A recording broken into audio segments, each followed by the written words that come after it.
الحاجه سلوى دي مش هتجيبها البر ولا ايه؟ ده احنا خلصنا بالعافيه من الجواري والعبيد اللي كانت عايزه تنظف بيهم النسل في الكويت. تيجي تطلع لنا باختراع جديد، قال ايه يا اختي؟ سيجاره السعاده والويسكي الحلال. هو احنا ناقصين افتكاسات؟ قال بتقول لك ايه بقى؟ الويسكي الحلال ده عباره عن قرفه ونعناع ومرمريه وينسون بيخلوك مبسوط. طب ايه علاقه ده بالويسكي يا حاجه؟ طب ماشي ده وعرفناه.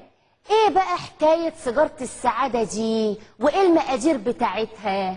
دي الاعشاب اللي هي المرمريه والنعناع واليانسون والبابون والدارسين ناعم مطحون. ايه كل ده؟ هي هتعمل سيجاره ولا صاروخ؟ طب الحمد لله المقادير طلعت سهله، بس عايزين نعرف بقى طريقه التحضير.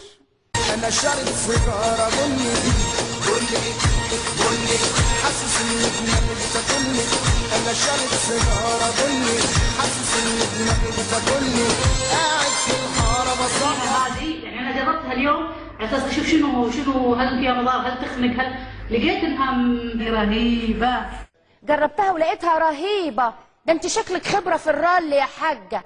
امال ليه يا اختي كنت في الاول بتقولي انك ما بتشربيش سجاير؟ عموما المخدرات حاجه وحشه وبتدمر العقل، لكن مين ضامن بقى الحاجات اللي انت بتعمليها دي ما تخليش الواحد يهوهو ولا يخرف؟ بدل يا حبيبتي ما تعملي لهم اختراعات انصحيهم يبطلوا احسن.